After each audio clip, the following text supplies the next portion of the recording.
नमस्कार जी। आपका हमारे चैनल में बहुत ही स्वागत है। आप हमारे चैनल पे समय दिए हैं और आप कांग्रेस के प्रवक्ता हैं राकेश वर्मा जी। तो हम आपसे ये जानना चाहते हैं कि आप ये समाज में जो यूजीसी हमारे प्रधानमंत्री नरेंद्र मोदी जी ने जो नियम केंद्र सरकार ने लाया यूजीसी, वो जनता के हित के लिए है या नहीं, इसके बारे में आप जानकारी दीजिए कुछ। सबसे पहले मैं आपसे बात करूंगा यूजीसी के संदर्भ में। जी। यूजीसी यूनिवर्सिटी ग्रांट कमीशन है जी। जो विश्वविद्यालय हैं। जी। विश्वविद्यालयों के आप कह सकते हैं कि नीति निर्धारण का काम यूजीसी करती है। जी। विश्वविद्यालय में तमाम प्रकार की बातें समय समय पर सुनने को मिलती है। आप भी खूब अच्छे से समझते होंगे इस बात को।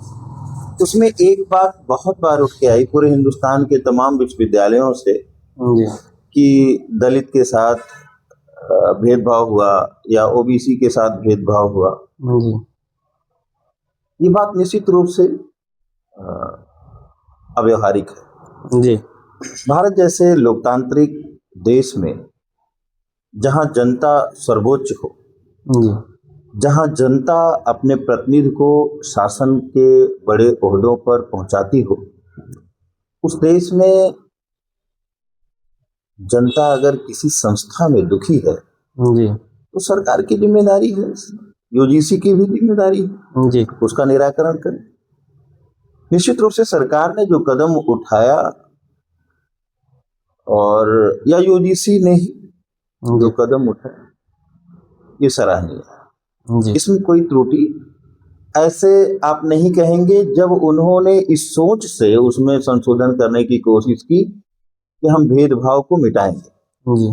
भेदभाव मिटाने के लिए जब भी कोई काम सरकार उठाए, यूजीसी उठाए, किसी दूसरे विभाग में भी अगर ऐसा कोई सुधार हो तो वो तारीफ के लायक है। बशर्ते ये ध्यान देना बहुत जरूरी है। और आप तो खुद इतने समझदार व्यक्ति हैं, आप पत्रकारिता जगत में बड़े पद पर हैं। आपने खुद देखा होगा कि समाज में अगर समता लानी है जी, तो किसी को छोटा करके किसी को बड़ा ना किया जाए। बिल्कुल बिल्कुल। बल्कि जो छोटा है उसी को थोड़ा सा और ज्यादा पाला पोसा जाए कि वो बड़े के बराबर आ सके। जी। इस व्यवस्था में अगर आपने देखा होगा अभी सुप्रीम कोर्ट ने उस पर जो है स्टे कर दिया। स्टे करने के पीछे का जो मंशा है कोर्ट का, जो मेरा अपना मानना है जी, वो किसी को नीचा दिखाना नहीं जी, आपको एक बार पुनः उस पर विचार करने का वो अवसर दे रहा है कि कोई ऐसी आपदा या आपत्ति समाज में ना आए कि आपस में लोग दो धड़े में बटे। जी। एक बार विचार करिए, अगर ऐसा हो रहा है तो संविधान इसकी इजाजत नहीं देता। जी।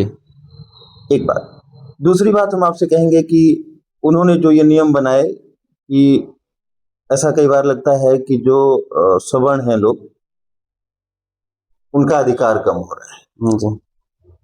नहीं, अधिकार नहीं कम हो सकता। अधिकार कम करने का तो संविधान की तरफ से कोई मंशा नहीं है। यूजीसी संविधान से इतर तो है नहीं। यूजीसी को संविधान के दायरे में ही रहना होगा। हाँ, ये बात जरूर है कि अगर अब तक किसी ने मनमानी कभी किया हो जी, तो नहीं करेगा। अच्छा, आप ये नहीं कह सकते कि मनमानी सिर्फ जनरल करता है। मनमानी कोई भी व्यक्ति कर सकता है, बिल्कुल। वो जनरल की ही बात नहीं है। ओबीसी भी करता होगा एससी के साथ, बिल्कुल करता होगा। नहीं तो ओबीसी पर तो एससी एसटी एक्ट लगता है ना। बिल्कुल लगता है। तो ये गलती मानवीय है जी। इसका कोई निराकरण इस तरीके से ना करें कि एक दूसरे पक्ष को लगे कि हमारे साथ विशेष तौर से हाँ गलत हो रहा है। बिल्कुल ठीक है, आप गलत जैसी बात ना हो। अगर आप व्यक्तिगत मेरी मंशा माने, मैं ये अपनी पार्टी की तरफ से न बोलकर मैं व्यक्तिगत अपनी बात कह रहा हूँ,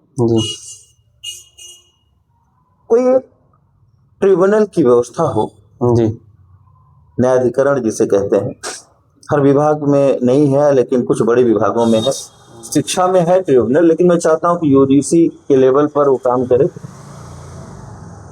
ट्रिब्यूनल में जो निर्णय हो वो इस तरीके से हो जब उसमें जिम्मेदार लोग चारों वर्ग से हैं, जी एससी, एसटी, ओबीसी और जनरल। जी चारों लोग देश के हर वर्ग के बच्चों की परवाह करते हुए जी उनके भविष्य को सुरक्षित करें। जी कई बार आप देखते होंगे कि बच्चों के दैनिक जीवन में कुछ ऐसे शब्द उपयोग करते रहते हैं, वो जी सामाजिक व्यवस्था के कारण, समाज में जो चलन है उसके लिहाज से वो कई बार कर देते हैं, जिसकी वजह से अगर देखा जाए तो दंडित हो सकते हैं। बिल्कुल किसी को अगर जात सूचक शब्द संबोधित करते हुए अगर आप, सामान्यतः गांव में आप खूब सुनते होंगे, जी जी गांव में अभी लेते भी हैं। चलन में है, ये जी गलत है जब। जी लेकिन अगर उस व्यवस्था में रहा हुआ व्यक्ति कभी बोल गया तो पनिश हो जाएगा। बिल्कुल तो कहने का मतलब है कि ये मंशा भी ध्यान रखा जाए कि बोलने की मंशा आपस की दोस्ती यारी का तो नहीं है, बिल्कुल हंसी मजाक वाला तो नहीं है। इंटेंशन क्या है उसका?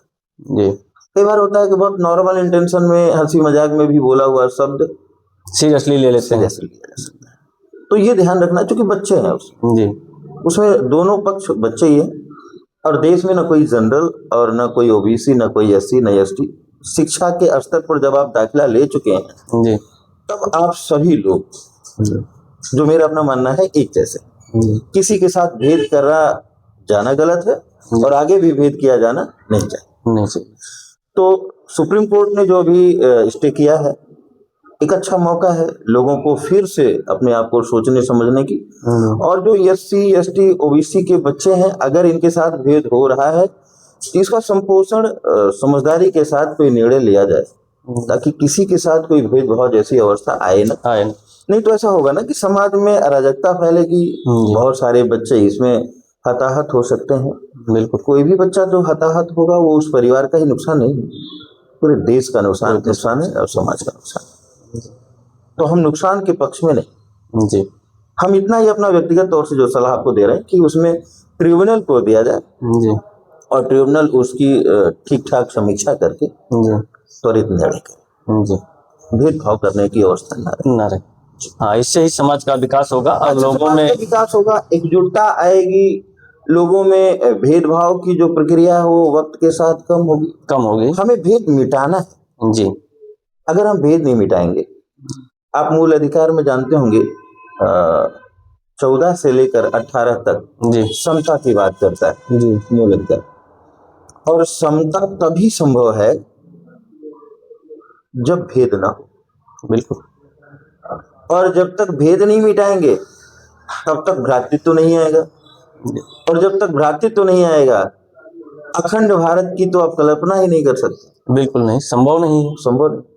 इसका मतलब है कि सभी बच्चे हैं, किसी के साथ अन्याय ना हो, इस बात का ध्यान रखते हुए ट्रिब्यूनल बनाए या और कोई ऐसी व्यवस्था उनके सामने नजर आए जो विशेषज्ञ हैं, खासतौर से न्याय विभाग के, उस पर निर्णय वो ले सकते हैं। बिल्कुल, मेरा पक्ष बस आपसे इतना कहना है जी, व्यक्तिगत तौर से भी और पार्टी के एक व्यक्ति होने के नाते भी जी। सभी बच्चे देश के हैं जी। देश में किसी के साथ कहीं अनादर अन्याय ना हो, इसका खूब ध्यान रखते हुए कोई नई व्यवस्था लाई जाए जिसमें ना तो सरकार दोषी हो, ना कोई संस्था दोषी हो, ना कोई। ये मेरा अपना। तो प्रवक्ता महोदय, आपका बहुत बहुत धन्यवाद हमारे चैनल में आने के लिए। अयोध्या दैनिक टाइम से district crime reporter Siyaram Verma, आपने हमें बुलाया, इसके लिए आपको बहुत बहुत धन्यवाद। आपके सभी दर्शकों को व्यक्तिगत तौर से मेरी तरफ से, मेरी पार्टी की तरफ से बहुत बहुत धन्यवाद। हमारा अपना हमेशा से विचार रहा, हमारी पार्टी का विचार रहा कि देश को देश ही माना जाए जी, देश को कई भाग में बांटने की कोशिश न की जाए। देश देश हो, देश उससे बढ़ के और ज्यादा अच्छा देश हो जी। उससे बढ़ के कहने का सेंस, देश तो अपने आप में बड़ा है, अच्छा देश इसलिए कह रहा हूँ ताकि जो हमारी संस्कृतियां पुरानी रही हैं जी, उनको हम पुनः स्थापित करके एक जो पुराना, जिसे हम कहते थे कि सोने की चिड़िया हम लोग कहते थे जी जी, उस संकल्पना को हम फिर से लेके चलें और देश को वो ऊंचाई कभी दे ऊंचाई पर ले जाएं। ये हमारी सोच। जी बहुत बहुत धन्यवाद, आपने हमें मौका दिया और आपके दर्शकों के सामने हम आ पाए।